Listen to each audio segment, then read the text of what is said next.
ಮಂಗಳೂರು ನಗರದ ಲಾಲ್ಬಾಗ್ ಬಳಿಯ ಹ್ಯಾಟ್ ಹಿಲ್ನಲ್ಲಿರುವ ಅಪಾರ್ಟ್ಮೆಂಟ್ನ 3 ಫ್ಲಾಟ್ಗಳಿಂದ 20 ಲಕ್ಷ ರೂಪಾಯಿ ಮೌಲ್ಯದ ಸೊತ್ತುಗಳನ್ನು ಕಳವು ಮಾಡಿದ ಪ್ರಕರಣವನ್ನು ಪೊಲೀಸರು ಭೇದಿಸಿದ್ದು 3 ಆರೋಪಿಗಳನ್ನು ಬಂಧಿಸಿ ಅವರು ಕಳವು ಮಾಡಿದ್ದ ಚಿನ್ನ ಮತ್ತು ಇತರ ಸೊತ್ತುಗಳನ್ನು ವಶಪಡಿಸಿಕೊಂಡಿದ್ದಾರೆ. ಅಸ್ಸಾಂ ರಾಜ್ಯದ ಕಾಚಾರ್ ಜಿಲ್ಲೆಯ ಪಾಂಚಗೋರಿಯ ಅಭಿಜಿತ್ ದಾಸ್ ಮತ್ತು ದೇಬಾದಾಸ್ ಬಂಧಿತ ಆರೋಪಿಗಳು. ಅಕ್ಟೋಬರ್ 19ರಂದು ರಾತ್ರಿ ಲಾಲ್ಬಾಗ್ ಹ್ಯಾಟ್ ಹಿಲ್ನ ಅಪಾರ್ಟ್ಮೆಂಟ್ ಒಂದರ 3 ಫ್ಲಾಟ್ಗಳಿಗೆ ನುಗ್ಗಿದ ಕಳ್ಳರು ಸುಮಾರು 20 ಲಕ್ಷ ರೂಪಾಯಿ ಮೌಲ್ಯದ ಚಿನ್ನಾಭರಣ, 5,000 ರೂಪಾಯಿ ನಗದು, 3,000 UAE ದಿರಂ ಹಾಗೂ ಮೊಬೈಲ್ ಫೋನ್ ಕಳ್ಳತನ ಮಾಡಿರುವ ಬಗ್ಗೆ ರಿಯಾಜ್ ರಶೀದ್ ಎಂಬವರು ಉರ್ವಾ ಪೊಲೀಸ್ ಠಾಣೆಗೆ ದೂರನ್ನು ಸಲ್ಲಿಸಿದರು. ಹಿರಿಯ ಪೊಲೀಸ್ ಅಧಿಕಾರಿಗಳು ಸೇರಿದಂತೆ ಉರ್ವಾ ಪೊಲೀಸ್ ಠಾಣಾಧಿಕಾರಿ ಮತ್ತು ಸಿಬ್ಬಂದಿ ಹಾಗೂ ಶ್ವಾನದಳ ಮತ್ತು ಫಿಂಗರ್ ಪ್ರಿಂಟ್ ತಜ್ಞರ ತಂಡವು ಕೃತ್ಯ ನಡೆದ ಸ್ಥಳಕ್ಕೆ ಭೇಟಿ ನೀಡಿ ಪರಿಶೀಲಿಸಿ ಆರೋಪಿ ಪತ್ತೆ ಕಾರ್ಯವನ್ನು ನಡೆಸಿತು.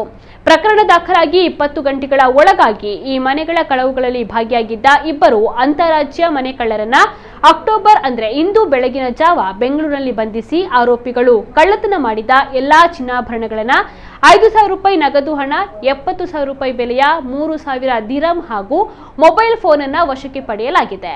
ಆರೋಪಿ ಅಭಿಜಿತ್ ದಾಸ್ ಮೇಲೆ ಈ ಮೊದಲು ಬೆಂಗಳೂರು ನಗರ ಮತ್ತು ಅಸ್ಸಾಂ ಸೇರಿದಂತೆ ಹಲವು ಮನೆ ಕಳ್ಳತನ ಪ್ರಕರಣಗಳು ದಾಖಲಾಗಿದೆ.